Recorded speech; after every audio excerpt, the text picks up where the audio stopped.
For about 2 years, unsuspecting and gullible farmers have bought and used a product being marketed as subsidized organic fertilizer.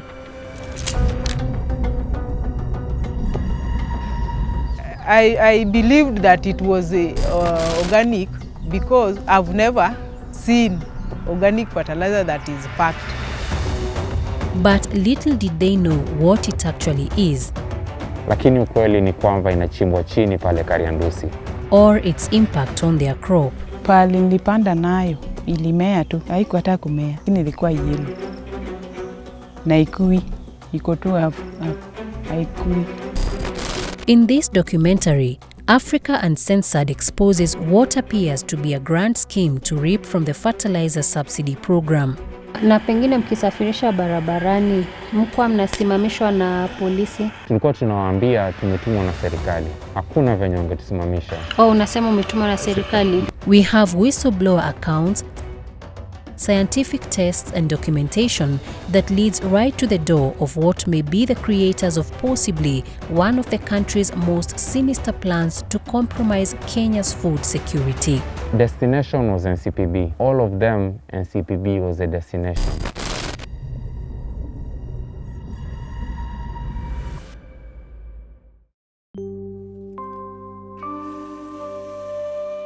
"2022 was a tough year for farmers in Kenya. A prolonged drought and delayed rains threatened the very basket from which the nation feeds. Then came a biting fertilizer crisis that caused panic among farmers and other stakeholders in the agriculture sector. Days of even deeper hunger were looming. When people wanted to plant, the fertilizer had not yet arrived. But when they arrived, hazikuwa enough. Sasa farmers scrambled for them. It was around May. Sasa ilibidi niingie kwa mfuko, niingie kwa loans, nikachukua loan, kanunua mbolea na mbegu. Lakini vile nilipanda, nikapata faida kidogo. The shortage also experienced in other parts of the world was mainly attributed to the Russia-Ukraine war, which affected supply of the commodity. And we are not saying there is no problem. There is a problem. We need to address it together. You need to provide us the money to subsidize fertilizer. That's the bottom line.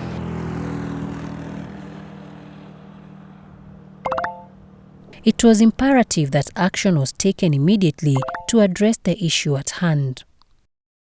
And so began a series of subsidy programs aimed at reducing the cost of fertilizer in the country.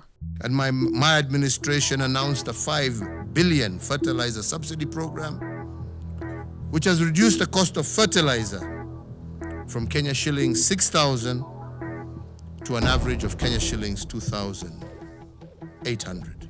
It was good news to us because it was announced that now we'll get fertilizers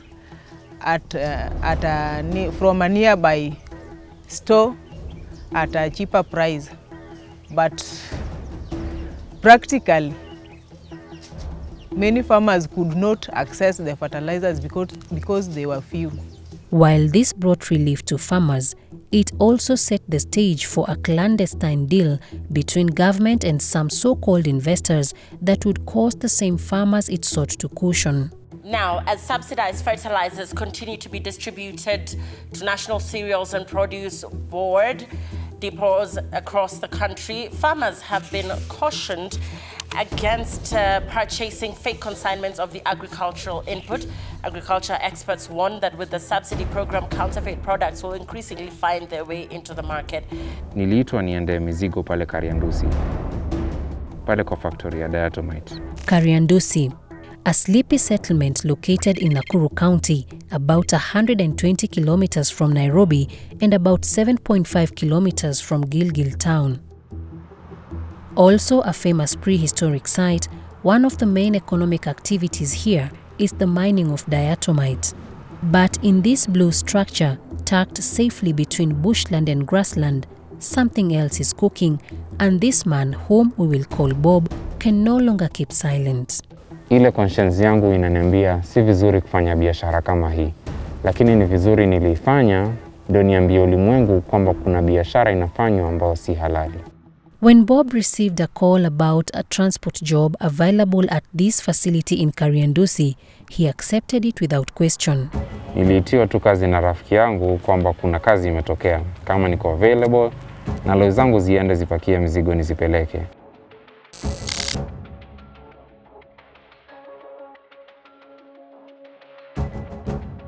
Nikienda sikuambiwa ni nini.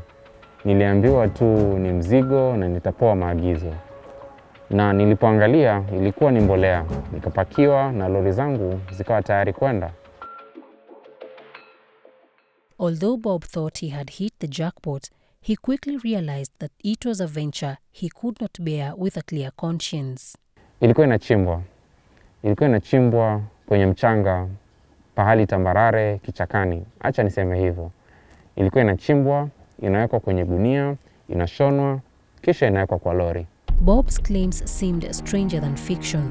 Could there be people willing to pass soil off as fertilizer for profit in the middle of one of Kenya's worst droughts?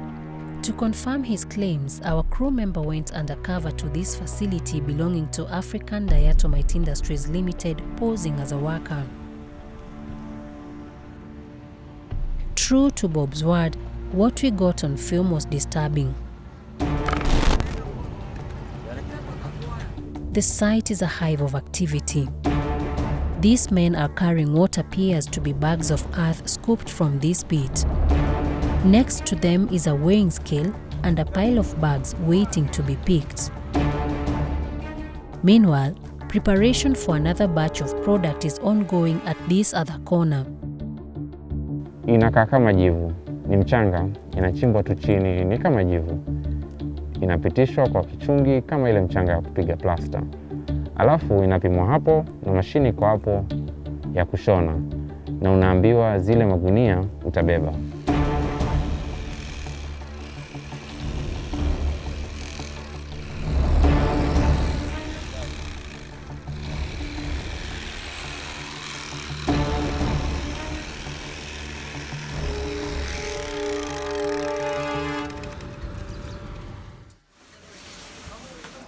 Ilikuwa very coded. We only dealt with a phone call from Nairobi.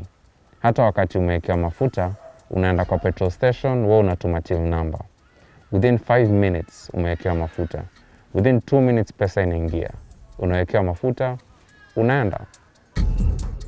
Bob says he witnessed this secret activity for several weeks, where with about 14 other drivers, he would transport the product packed in 25-kilogram bags and branded as GPC, an all-purpose organic fertilizer suitable for farming. Tulikuwa tunaingia saa 3 mpaka saa 8, saa 9 hivi. Bado tunapakiwa kwa sababu lori ni nyingi zilikuwa zinapakiwa kwa siku. Zaidi ya lori 10, 15 hivi kwa siku. Na kila lori inabeba tani 10 ama karibu tani 10. Destination was NCPB. All of them NCPB was a destination. Kwa sababu nilikuwa napewa receipt specific ya NCPB. The government has set aside Kenya shillings 5,734 million to subsidize 114,000 metric tons for farmers growing food crops. The fertilizers will be available at NCPB stores countrywide, effective tomorrow morning. NCPB, or the National Cereals and Produce Board, was the parastatal charged with the distribution of subsidized fertilizer across the country. That these bags of earth were being taken to the NCPB stores further strengthened claims that they weren't being sold directly to the market but under the subsidy program. La kustaajabisha ni kwamba hata kwa hizo stores, hao wenye huu mzigo walikuwa na staff wao. Lakini hii product ilikuwa inakuwa controlled na area manager. Analipa na pay bill na area manager akiapprove, anapatia delivery na anaenda. Kwa hivyo ni jambo ilikuwa guarded kabisa. Some of the counties where Bob recalls the fertilizer was delivered include Bomet, Kisii, Homa Bay, Nandi, Uasin Gishu and Siaya. Kuna wengine walikuwa wanaenda Murang'a, Embu, sehemu zingine za Ukambani. His suspicions further buttressed by the special emphasis on this particular product at one of the NCPB stores. Cha kushangaza ni kwamba kulikuwa na fertilizer zingine. Zile tuko na uzoefu nazo. Lakini hazikuwa zinapewa priority kwa wenye walikuwa wananunua. Walikuwa wananunua hii gushi ambayo nilikuwa ninaona iko na dosari. Ndio ilikuwa inapewa priority.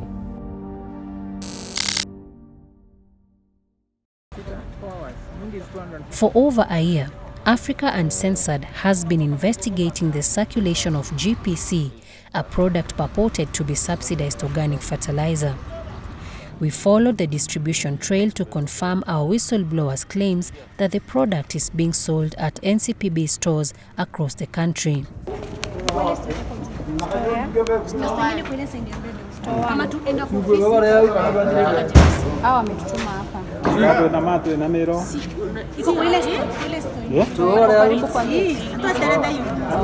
In Meru, we were directed to pay for the product at the cashier's office before collecting it at one of the stores. We specifically chose the package that resembles the ones we captured in our secret filming at Kariandusi, even though the product is now sold in a new package. This choice is crucial in ensuring that we maintain the integrity and authenticity of our findings.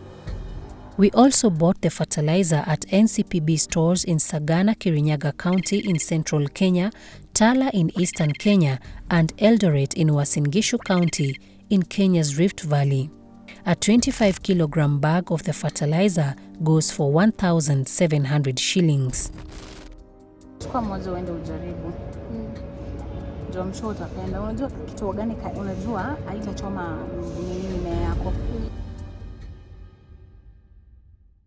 Back to the question, is what was being passed off as fertilizer actually organic fertilizer? While on our mission, we dropped some samples at Egerton University's Soil Science Laboratory, where Simon Misoi, the senior lab technician, will conduct an analysis. Hi, you're welcome to Soil Lab. Apart from the GPC sample, we presented 2 others from Meru that some farmers suspected to be faulty. However, they were declared genuine by the analysis. We also presented 2 more purchased from privately owned outlets for comparison as directed by the lab. This one is made in Kenya. Yes. It's called GPC. GPC. Organic fertilizer. Okay. Yes, it's an all-purpose fertilizer. Yes. Made in Kenya. Yeah, made in Kenya, yes. Actually, what we look is the nutrient content of the fertilizers. The normal nutrients like nitrogen, phosphorus, potassium, calcium, magnesium, okay, that are very vital for the plants in the soil. So in essence, that is what we're going to check on all the fertilizers, if actually the contents also will be commensurate with what is on the labels. Habari njema kwako mkulima. Kampuni ya GPC kwa kushirikiana na National Cereals and Produce Board wanakuletea mbolea isiyo na kemikali ambayo ina madini mengi ya nitrogen na phosphorus. One of the key selling points of the GPC fertilizer, as is advertised online, is its organic nature, meaning that its nutrients are naturally occurring. This is different from synthetic fertilizers that are chemically formulated to achieve the nutrient balance required for the soil. It is also claimed to be more friendly to the soil and crops. But 2 weeks later, the results are out and they confirm Bob's worst fears. Misoi sheds light on a nutrient analysis conducted on a sample of the GPC fertilizer we bought in Meru. From the analysis of all the fertilizers, there was something unique about GPC. That in terms of nitrogen, it was very low. P, that is phosphorus, it was low. Potassium, it was not, it was also low. From my expert opinion is that that fertilizer does not measure up to be used for planting. The results show that nitrogen levels are below 1%, phosphorus 3.99%, and potassium at 1.60%. This is not only lower than the nutrient levels required for planting, but also a stark contrast of what is indicated on the bag, where phosphorus and potassium are claimed to measure 10% and 30% respectively. A second nutrient analysis at a private laboratory in the country reinforces these findings. All the samples we bought from Meru, Tala, Eldoret, Sagana, and another obtained from a farmer in Siaya contain trace elements of the major nutrients required for planting.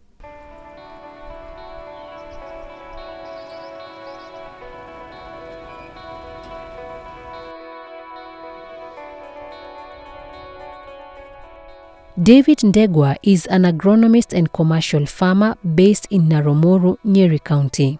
Phosphorus ni kidogo sana.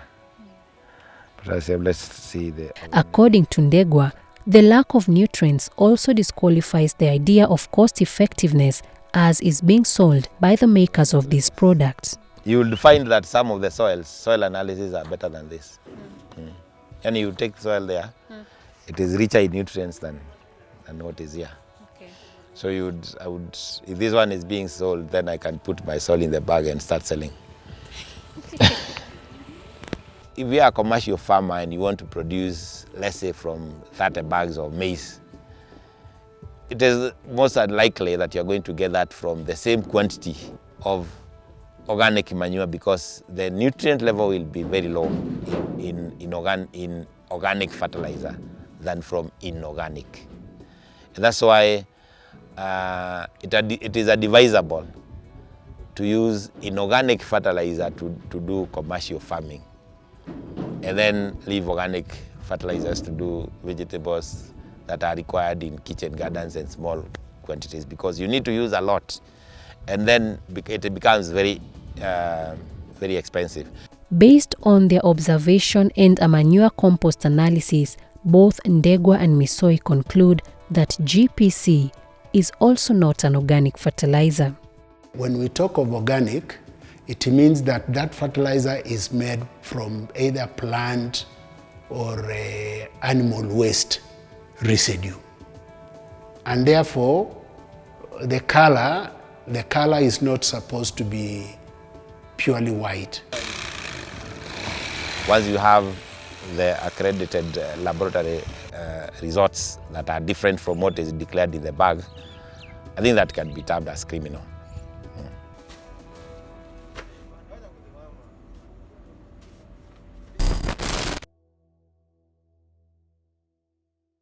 With some of Bob's biggest questions answered, let us now focus on the source of the earth being passed off as fertilizer. Niko na uhakika kwamba ni watu ambao wako na connections hata katika hii serikali ya sasa. Kwa maana kama hawana connections, hawangepata chance ya kusupply fertilizer kwa hii serikali ambayo iko. According to its website, African Diatomite Industries Limited's main business includes the mining, processing and supply of diatomaceous earth filter aid products. These are used in filtration of fruit juices, edible vegetable oil, alcoholic beverages, sugar refining, corn syrup and resin filtration. This is where our finished products are being, this is the finishing end of our products. A YouTube video from a channel purporting to belong to the company explains its core business further. Here is for filtration of Del Monte cheese, and also we have Kensil 110, which is used to filter avocado cheese. Other uses of diatomaceous earth produced in the company include the manufacture of grain preservatives, paint filters and agricultural applications such as soil conditioners, also referred to as soil amendments. The use of diatomaceous earth as a soil conditioner may have been the ruse that was used to pass off this earth as fertilizer. But the key question is whether diatomite is or can be used as a fertilizer. We'll return to this question further in this story. For now, let us focus on the deal that brought this entire scheme about.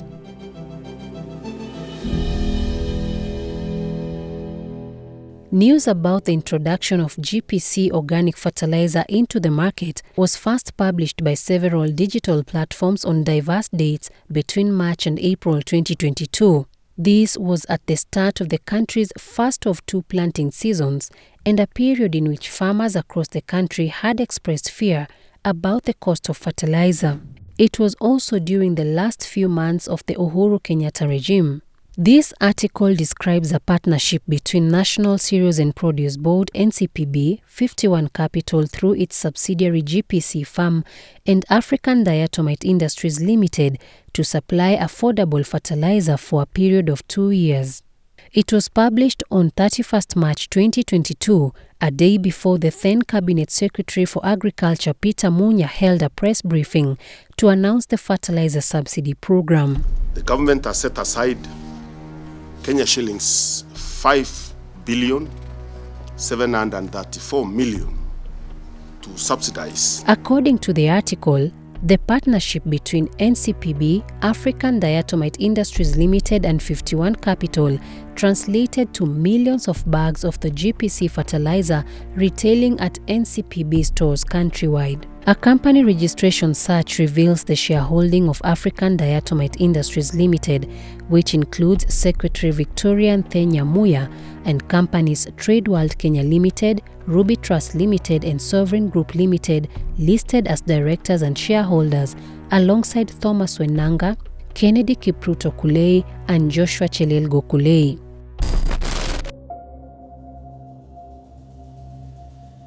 A former aide of the late retired President Daniel Moi, Joshua Kulei has been adversely mentioned in corruption cases ranging from the Goldenberg scandal, in which the country reportedly lost a sixth of its GDP.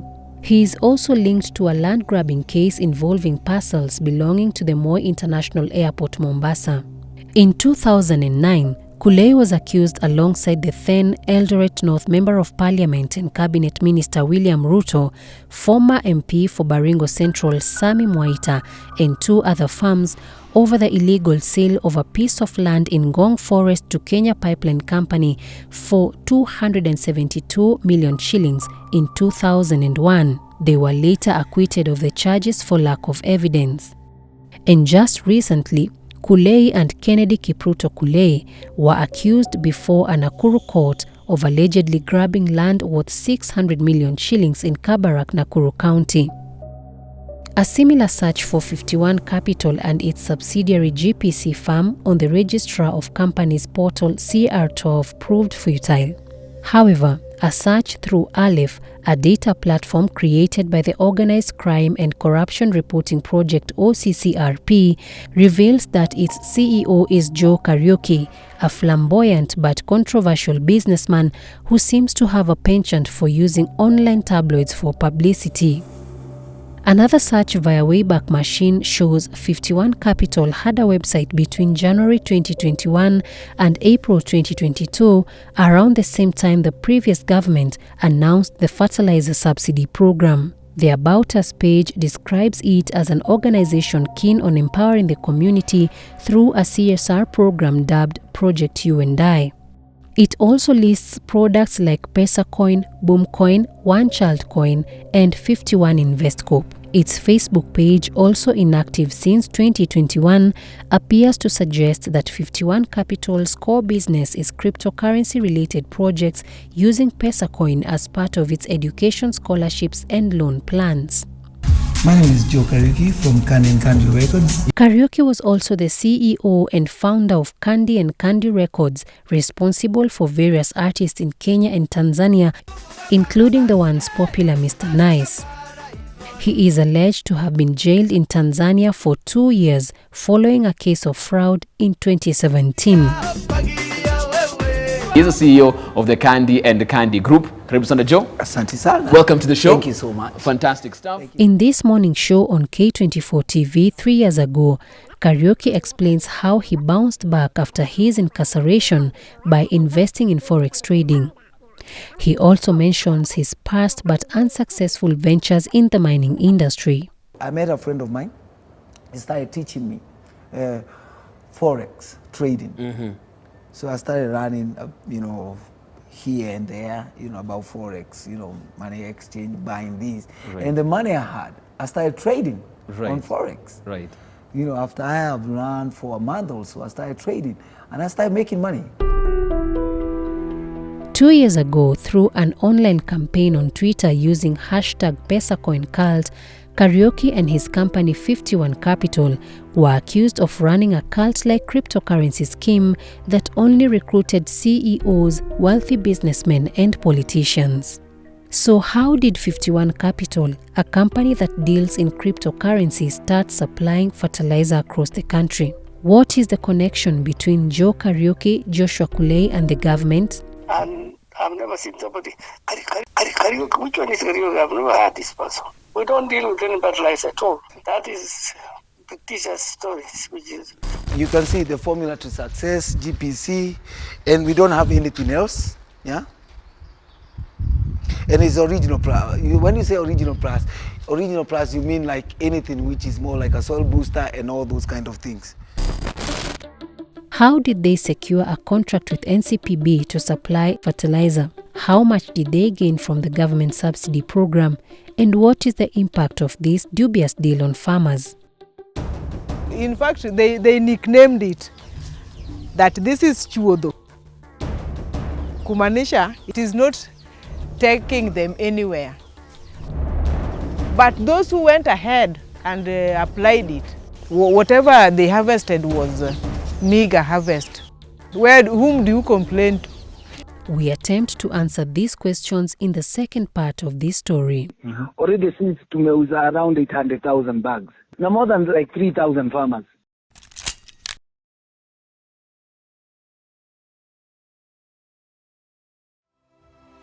Hi, my name is Cynthia Gishiri. I'm a reporter and producer at Africa Uncensored.